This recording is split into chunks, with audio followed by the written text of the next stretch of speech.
Our lovely presenter this morning is Ms. Kris Probasco. Ms. Kris Probasco has over 40 years of experience of infertility counseling and adoption experience. She is the founder and CEO of Clinical Counseling Associates, and she established adoption and fertility resources in 1993. Kris also established the first regional adoption agency and fertility clinic partnership in the U.S. in 2006. She operates locally in the Kansas City area, and we are always so happy to have her with us. So, Kris, I'm going to go ahead and hand it over to you. You can go ahead and get started. Okay, thank you very much, Deborah, and it's really a pleasure to be with all of you today, and a very mindful topic that we're going to be discussing. So our first slide, I'm sure many have been in this situation as infertility patients and getting information and diagnosis. Most folks that go to infertility are trying to have their genetic child, like all of us. And this is what everyone that wants to have a child wants to be able to have a part of the man and the part of the woman with the child. But as treatment goes on and there's more and more difficulties discovered, the option of egg donation or sperm donation may be presented by the physician. So, of course, what's next? This is definitely a crossroads. Most folks say, I never thought I'd be here, but here I am, and what in the world do we do next? Next slide, please. It's really a good time to take a break at this time, to really grieve the loss of a genetic child. This was the child of meaning. This was a dream child. This is a child that you talked about as you were becoming a couple, and you're wanting to have his eyes and her smile or whatever you were dreaming about for your child. So it's definitely a grief process that is natural after this diagnosis, as well as a recommendation. And you go through all the feeling out of control, why me? You know, if it's one partner that has the fertility difficulties, am I really stopping my partner from having a genetic child? And it can be really hard on people individually and emotionally. So as families receive this diagnosis, they may think of an egg donation or a sperm donation as being very uneven. So they would unevenly be connected to the child. One would be genetically connected and the other would not. And for a lot of families, this is an uncomfortable situation, and they look then to adoption. And many of the people that I work with, when I describe embryo adoption to them, they talk about this being the best of both worlds. So we have a child that is equally not genetically connected, but we get to give birth to our adopted child. Next slide, please. With more success in the grief and more recognition of the grief, research can begin, and families can switch from focusing on their desires to become pregnant with their own genetic child to their desires to become parents. So I may not be able to be a full genetic child to my child, but I certainly can be a parent to the child. And they look forward to the needs of the future child. With embryo, next slide, please. And you will find, I guess I didn't add on from the last slide, but you will, as they do research, they will find that today 95% of all domestic adoptions are open adoptions. So the domestic adoption field has gone through all of its processes in recognizing the helpfulness in having people remain connected through their love for their child that is placed and the love for the child that is parented. So with embryo adoptions, and when you adopt through an adoption agency, you're able to have many options. You're able to have answers to questions, and you also have the advantage of having professional staff that can work with you in making your decisions, as well as working with the genetic family. At this stage of consideration, you can think about the type of communication you would like with the genetic family, and then also make good decisions for moving forward with a decision. Next slide, please. So even with the decisions that are made, there's also a reality that starts to be discovered. And one of those realities is that a large number, and probably 50%, if not more, of the embryos that were created for the genetic family, the placing family, used anonymous egg or sperm. So regardless of the level of communication with the placing family, you will also have embryos that are connected to another genetic family in that decision. And boy, does that kind of hit hard, because you've already decided I didn't want to have an anonymous egg or sperm with our own conception. So now I'm faced with decisions of trying to choose embryo adoption and also be available for embryos that were created with egg or sperm donation. Next slide, please.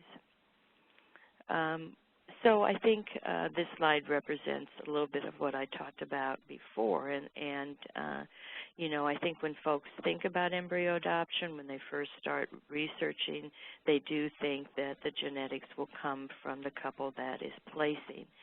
And the shock, it's another shock of so many embryos that are available are connected with egg or sperm donation.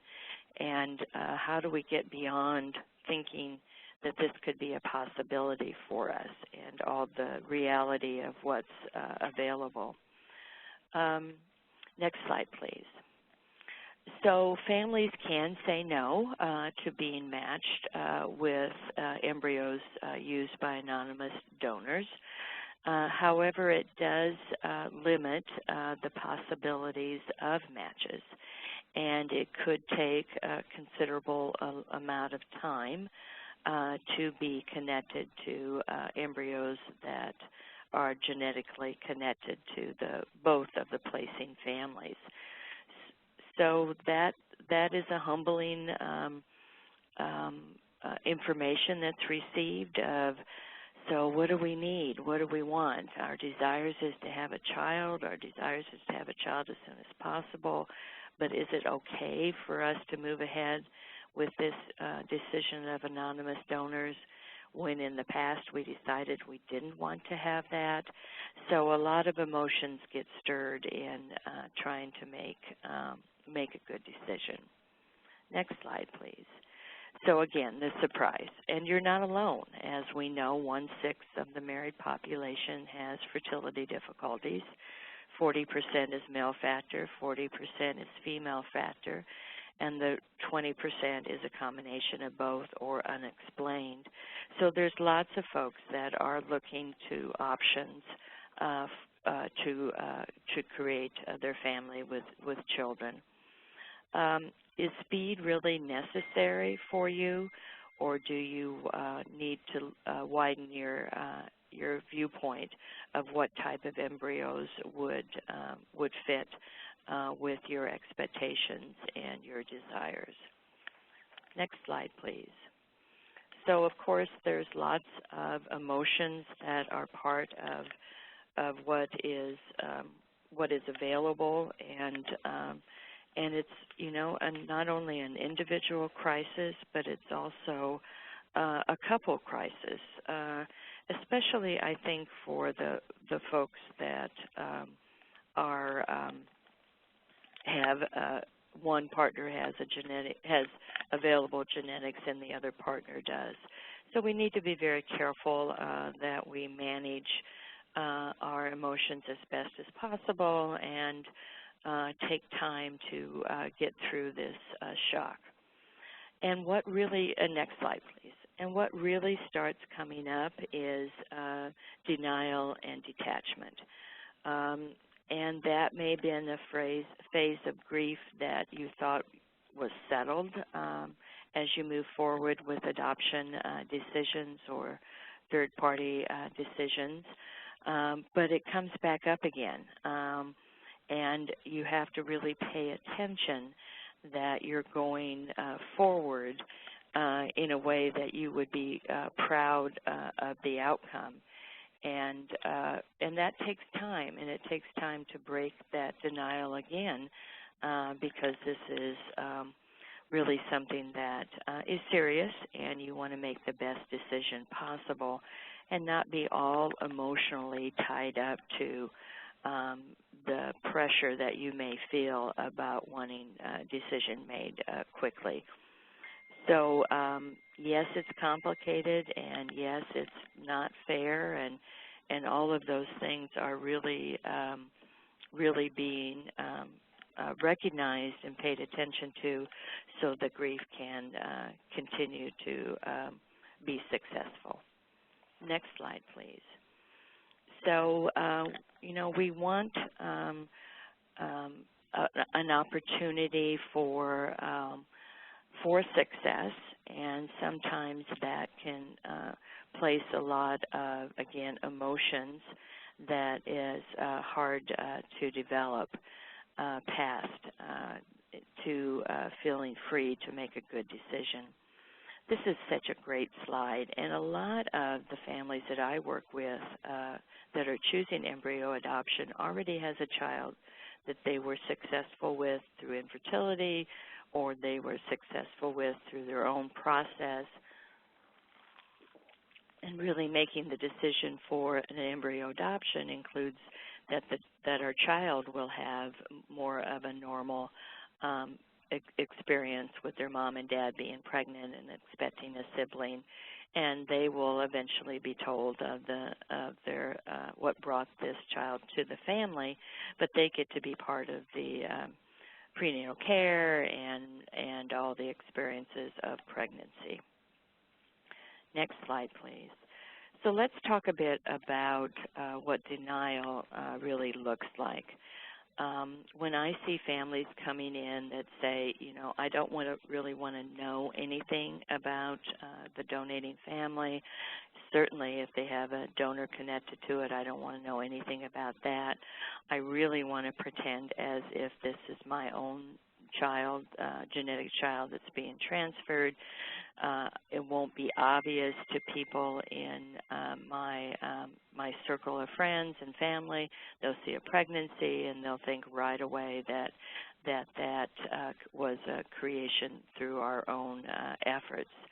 But what we see when people go forward with decisions during denial, they seem to get stuck there, and they end up being really parents that have lots of fears and concerns.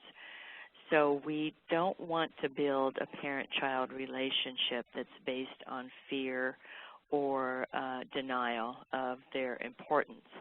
We want to be able to have parents that are ready to tell the child their adoption story. Next slide, please.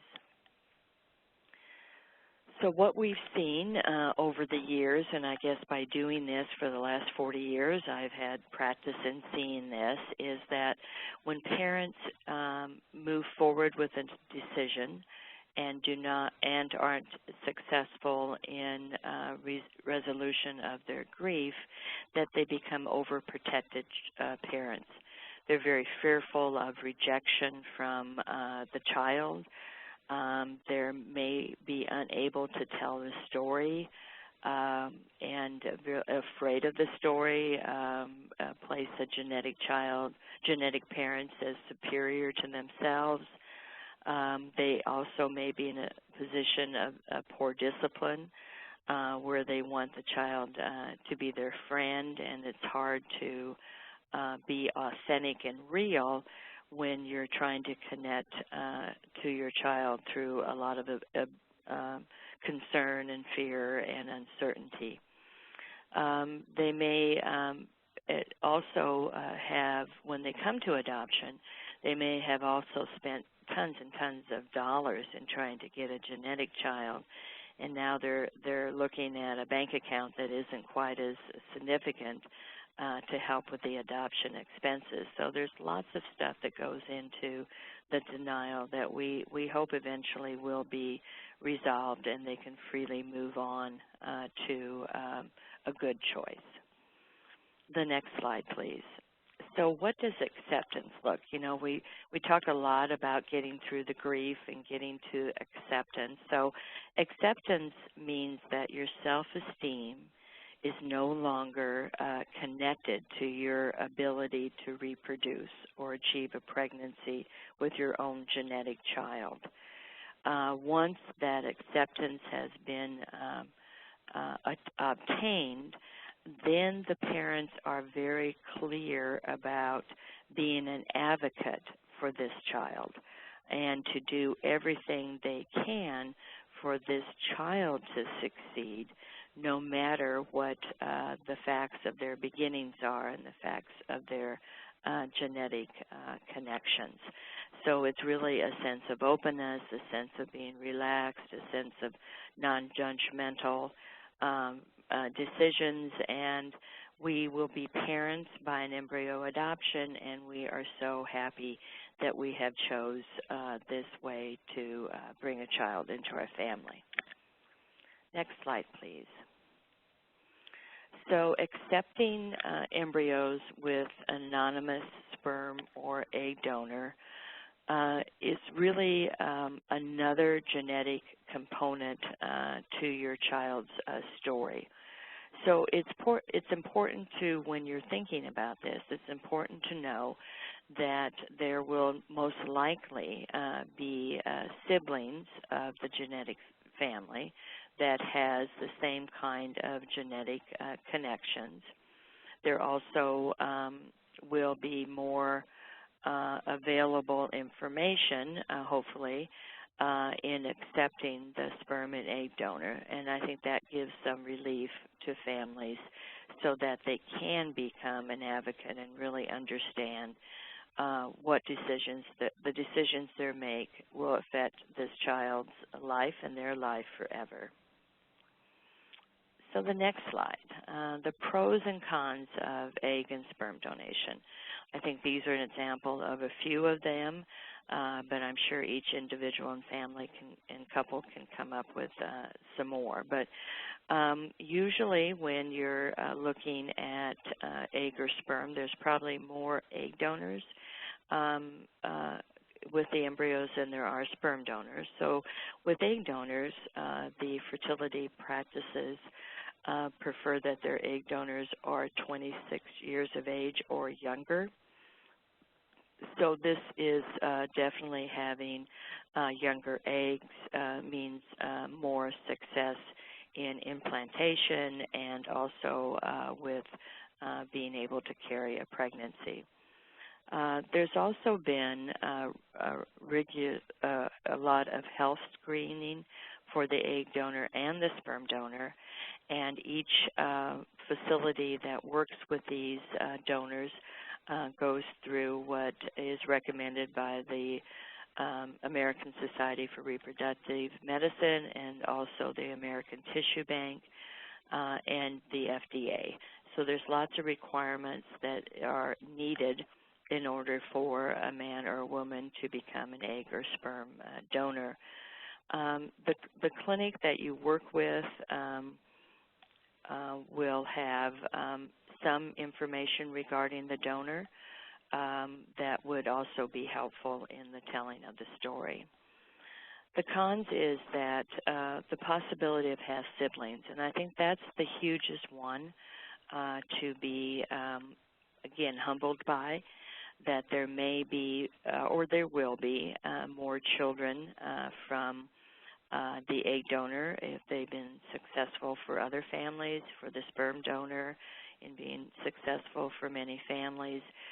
So we need to get our mind wrapped around that, you know, this will be an issue for our family and that we will be as helpful as we can for the child in understanding.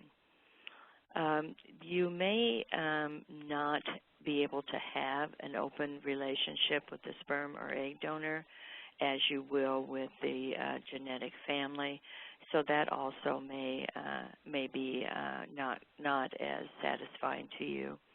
And the one thing that I stress is the medical history is frozen in time. Even though you may have lots of information for some of the egg donors, I see as much as 18 pages of information and family history and such, but that is frozen in time. And so it's good that you have that background, but then you may not be able to have ongoing information. The next slide.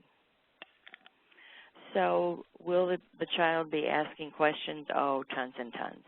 And we're hoping that you would be able to tell the story as often as possible so that some of their questions can be thought through and be, you know, as sufficient for the child as they start to ask.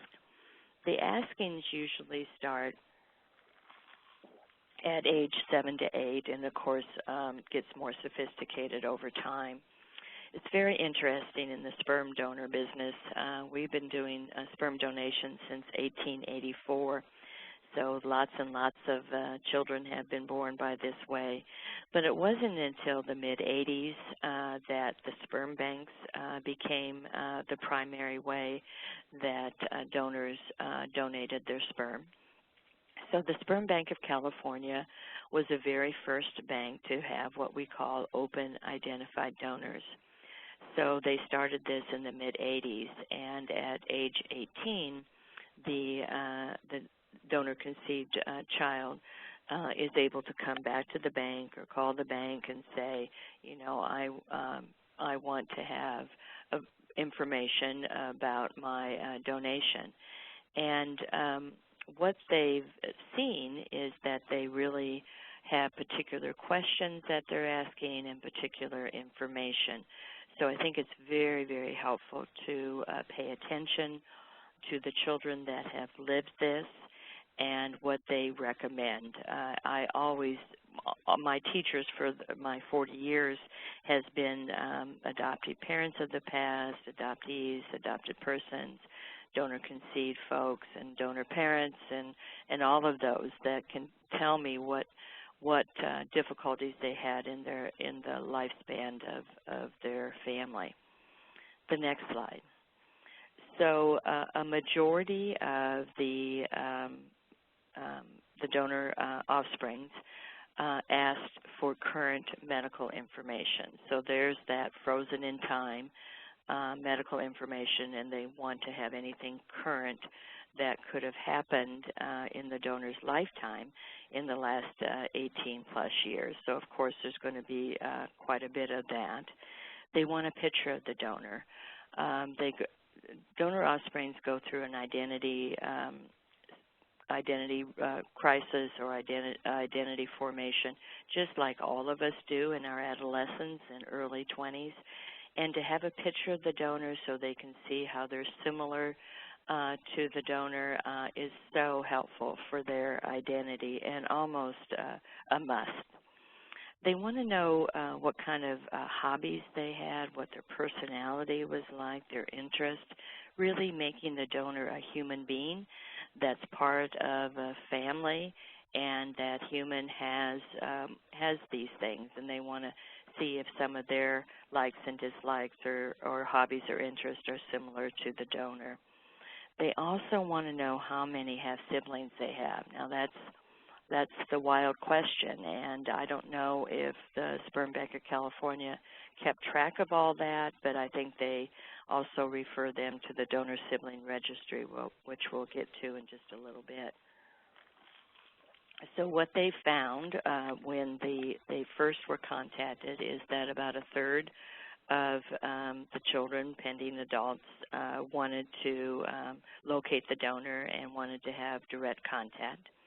About a third of them wanted to have the clinic contact the donor and find out the particular questions they had, and then they would consider if they wished to meet with the donor at a later time. And about a third of them was just really checking in to see what additional information they could have and making decisions later if they want the clinic to contact the donor or if they want to find the donor on their own. Okay, so what does this tell us? This tells us that the adults coming from a donor conception want information, and probably more than what's provided. And that needs to be next slide, please. So what does this tell us is the slide that I need. So this is where it's immensely helpful to get as much information as possible. So when you're choosing your donor and being really a very vicious advocate, you know, asking questions, why can't I have this information, or why can't I have a picture, or why can't I know their first names, and, you know, really getting the revolution going in terms of being active parents, that will definitely continue to change the attitudes of the donor facilities that we're really working in creating a pregnancy. However, we're creating a child that has lifelong needs. And if there's things that we can do now in giving the particular information to their parents, then that's going to be helpful for the child lifelong also. The next slide. So once you've given birth to a child that's connected to a donor, a sperm or egg, you will be able to contact the donor sibling registry. This is a national registry, the only registry we have in the United States. There are registries in 9 different countries with families and donors having a national registry. The donor sibling registry is private. It is not federally run. And I often say in my lifetime, before it's time for me to retire, I don't know when that will ever be, but that the United States will have a national registry that's federally run and mandated for all families coming together by donor. So they are able to research. They've done quite a lot of research with the donor sibling registry to give current information, and they're able to give lots of details. And another slide will have that. One thing I want to have is just maybe as FYI is that the family that you've received the embryos from may not have contacted the donor sibling registry to register their family. They may not have had that interest, but that doesn't mean that you can't proceed with the embryos that you receive and give birth to. So what is the donor sibling registry? Talked a little bit about it, about connecting families and donors. They do have some donors sign up. They have looking for half siblings. There's over 50,000 matches at this time, registries, 50,000 families are registered, and matches are happening all the time. When you first sign up, next slide, please. So when you first sign up, what you're going to be needing is the clinic or the donor bank that the egg or sperm was received from, and the donor number, the contact information that will not go out of date, so perhaps your email account or your cell phone, whatever you think is best to provide, and then basic information about the donor conceived information. And then when you sign on, you're given a password that is your way to get into the donor registry, and your password will be activated if the donor registry is able to have a match from a another family that received their child through the same donor.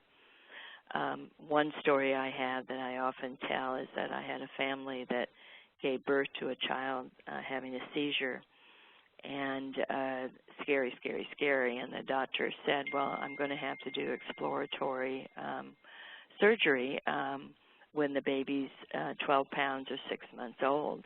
And, of course, as any parent, you are very, very concerned. And so they signed themselves up for the donor-sibling registry. They found 7 matches in terms of 7 families that had a child from the same sperm donor.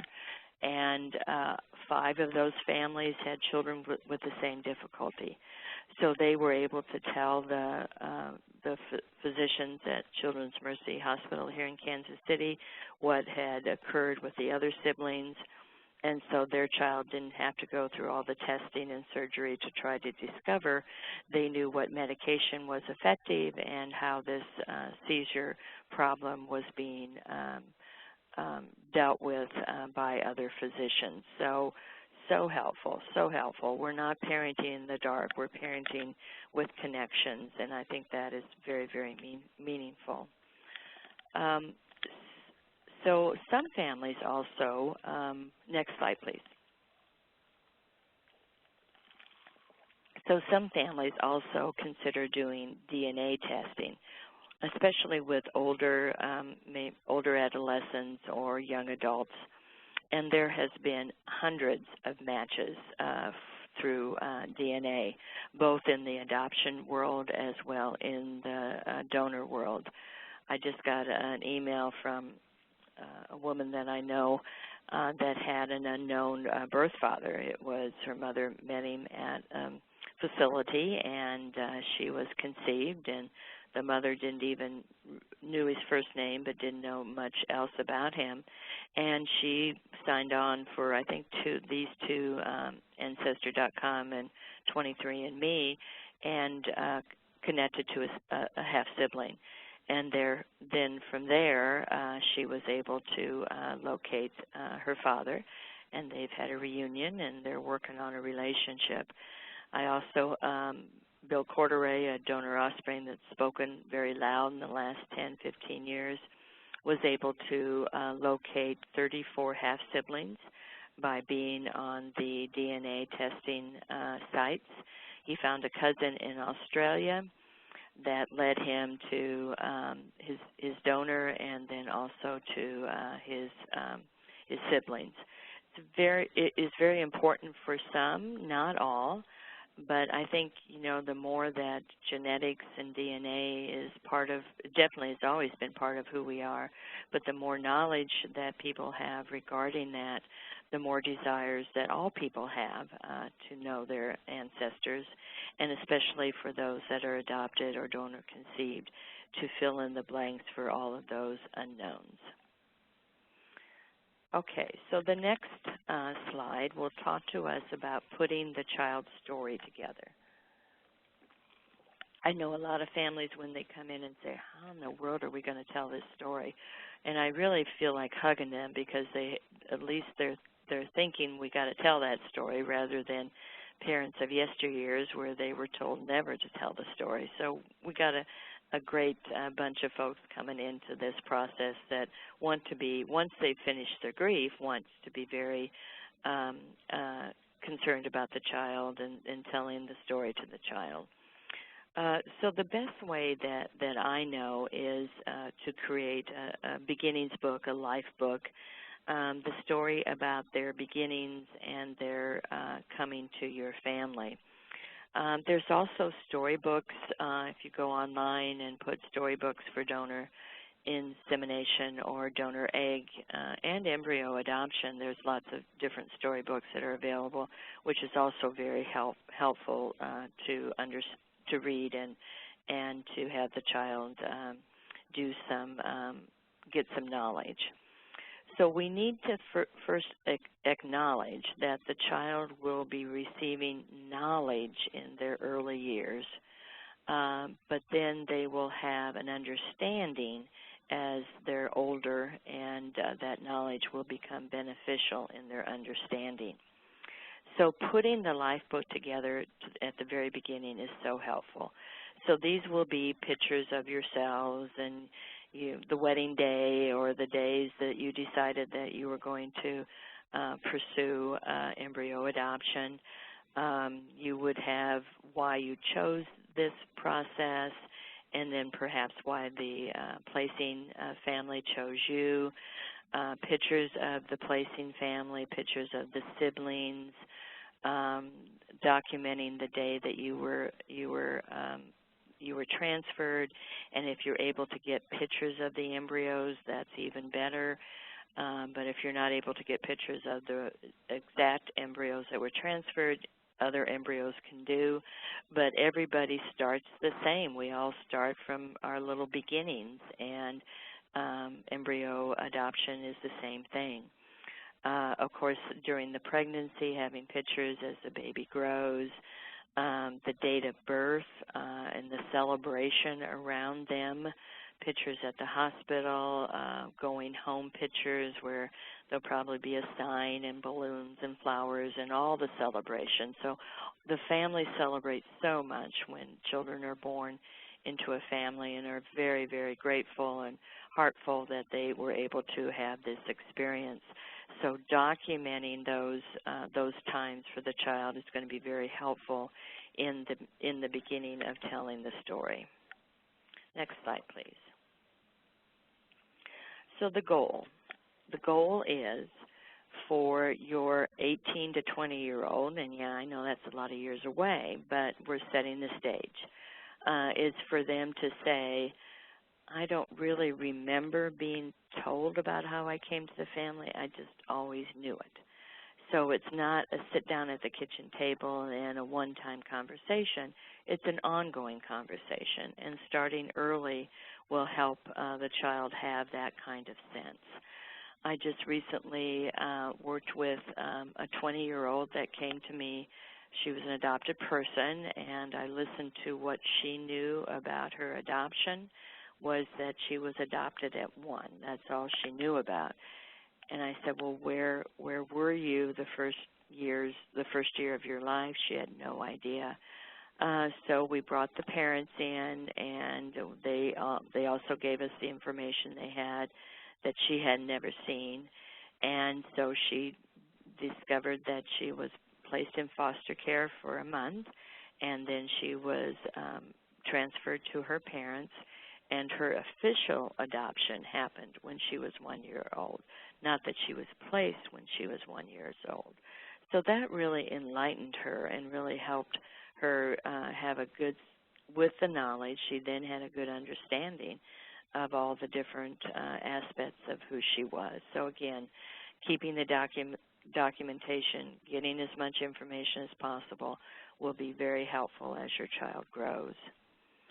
So it is the parent's job to build the child's foundation of how they came to them. And you want to be able to have them say, and this is the statement that I came up with, that when they come to terms with all the pieces of who they are, they can confidently say that the parents of my genetic siblings needed a helper to make us all. Her name is Sarah, and she gave us all of her eggs. So this statement, and I've heard statements like this, means that the child understands that there's a genetic family that started them and that they have full genetic siblings that live in that family, and that's their parents. And their parents was able to receive some of those embryos to be, for them to be grown and to give birth in their family. So they understand the genetic connection, and they really have a real good thought about this all. So this is success, in able to group it together in terms of we had helpers and to get us here, and have a lot of love that was given in order for us to be in our family. The next slide. So this is really very helpful in looking at what the donor profile can look like. Some of the profiles have essays that are written. They have the hobbies and the interest. They even have some of their likes and dislikes. The profiles can be more detailed or less detailed. So again, it's your job to get those profiles and hopefully get a picture of the donor, so you'll be able to, again, explain that story in a very, very, very helpful way.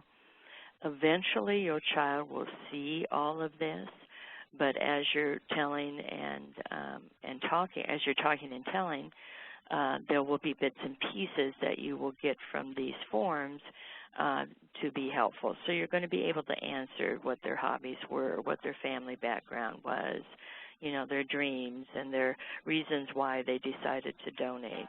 You will be able to give that to the child and be in a very, very helpful way in providing that.